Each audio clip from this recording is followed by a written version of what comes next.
उधर तालिबान का अफगानिस्तान पर कब्जा है और इधर भारत में तालिबान को लेकर बयानबाजी भी जारी है। अब गीतकार और फिल्म लेखक जावेद अख्तर के बयान आरएसएस और तालिबान की तुलना करने को लेकर बीजेपी ने हमला बोला है। साथ ही चेतावनी भी दिया है और कहा है कि जब तक जावेद अख्तर माफी नहीं मांगते हैं तब तक उनके फिल्म को देश में चलने नहीं देंगे। दरअसल हाल ही में एक न्यूज पोर्टल को दिए इंटरव्यू में जावेद अख्तर ने कहा था कि तालिबान बर्बर है, उनकी हरकतें निंदनीय हैं, लेकिन आरएसएस, विहिप और बजरंग दल का समर्थन करने वाले सभी एक जैसे हैं। आरएसएस और तालिबान की तुलना करने को लेकर जावेद अख्तर पर महाराष्ट्र बीजेपी के विधायक और प्रवक्ता राम कदम ने कहा है कि आरएसएस से जुड़े राजनेता सरकार में मामलों के शीर्ष पर हैं। ये नेता राज धर्म का पालन करते हुए देश चला रहे हैं।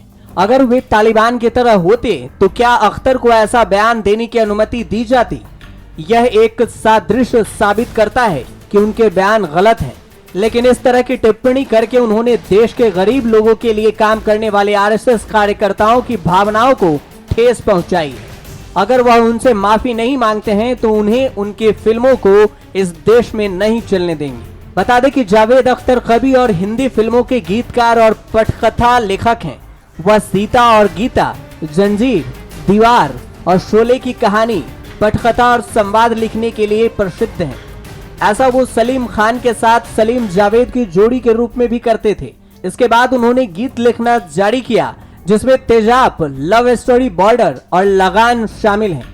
देश में लाखों मुस्लिम नागरिक ऐसे हैं जो किसी भी तरह से तालिबान और तालिबानी सोच के समर्थक नहीं हैं, लेकिन कुछ ऐसे भी हैं जो धर्म के नजरिए से काबुल में चढ़ते तालिबान के झंडे को देखते हैं, जो सोचते हैं कि तालिबान का शरिया कानून लागू करना सही है, जो तालिबान के शासन को धर्म के आधार पर जरूरी भी मानने लगते हैं। इसी सोच के तहत मुनव्वर राना को लगता है कि तालिबान को अमेरिका ने दबाया है। तो पहले सुनिए मुनव्वर राना का पूरा बयान, जिसके कारण विवाद मचा हुआ है। उत्तर प्रदेश में तालिबान जैसे तो कोई काम नहीं हो रहा है। क्यों नहीं हो रहा है? कैसे क्यों नहीं? अब दूसरा एपिसोड रखिएगा, बात निकलेगी तो फिर दूर तक जाएगी, समझे आप? ये इस किस्म की जितनी वो क्रूरता उनके यहाँ है उससे ज्यादा क्रूरता तो हमारे यहाँ भी है। हम तो अहिंसा के पुजारी बताए जाते हैं, हम लोग अहिंसा के पुजारी हैं। बताए जाते रहे होंगे कभी, जब अहिंसा रही होगी भगवान राम के जमाने। इश्क और जाति ये दो तरफा खेल है। आप अमेरिका बुलवा करके, अमेरिका से लोग बुलवा करके उनके बच्चों को मरवा रहे हैं, उनको घरों को कारपेट बॉम्बिंग कर रहे हैं, तो क्या आप ये समझेंगे कि वो गुलदस्ता लेकर के निकलेंगे शहर में? उनको लेकर तो निकलना पड़ेगा AK-47 ही। उन्होंने कभी भी किसी हिंदुस्तानी को नुकसान नहीं पहुंचाया। जब इससे पहले वो मुल्ला उमर वगैरह सब पूरे उनकी हुकूमत थी, तब भी उन्होंने किसी हिंदुस्तानी को नहीं मारा, न पीटा, न परेशान किया। बहुत तालिबानी यहाँ भी हैं, हिंदू भी तालिबानी होते हैं। इतने AK-47 उनके पास नहीं होंगे, उससे 2 गुना तो हमारे यहाँ हिंदुस्तान के माफियाओं के पास हैं। तो इससे क्या, तालिबान से ज्यादा? यस, आप बड़ी बात बोल रहे हैं। यस यहाँ के माफियाओं के पास ज्यादा हथियार? जी बिल्कुल। ऐसे ही बयानों की जमीन पर आगे बढ़ते हुए अब मुनव्वर राना इतना आगे आ चुके हैं जहां वो तालिबानियों की तुलना महर्षि वाल्मीकि तक से कर डालते हैं, जहां भारत के मुसलमानों को डेंजर बता देते हैं। हालांकि उनके खिलाफ मामला कोर्ट में है।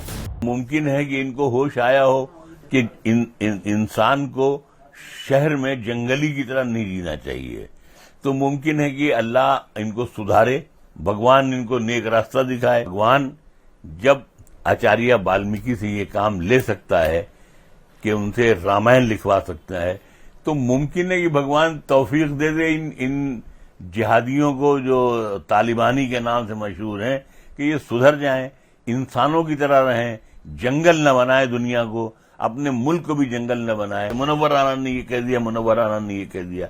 अगर मैंने ये कहा कि भगवान जब आचार्य वाल्मीकि से ये काम ले सकता है कि उनसे रामायण लिखवा सकता है, तो मुमकिन है कि भगवान तौफीक दे दे इन जिहादियों को जो तालिबानी के नाम से मशहूर हैं कि मैंने ऐसी कौन सी धार्मिक भावना भड़का दी कि दुनिया में हंगामा हो गया, कत्लेआम होने लगा या कौन सी बमबारी होने लगी। लेकिन अब तालिबान के जुल्म के दास्तां भी सुन लीजिए।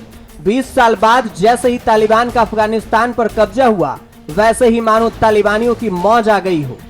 तालिबान ने क्रूरता की सारे हदें पार कर दी। महिलाओं ने अपना हक मांगा तो उस पर कोड़े बरसाए, मारे। इतना ही नहीं, अपनी जुल्म और बंदूक की नोक पर अब भी शासन करना चाहता है तालिबान। साथ में दुनिया के सामने अपनी साफ छवि दिखाने के लिए लगातार बयानबाजी और दिखावा भी कर रहा है।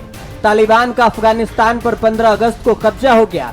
उसके बाद आए दिन अफगानिस्तान के कई प्रांतों से खौफनाक तस्वीरें सामने आ रही है। न्यूज़ तक ब्यूरो।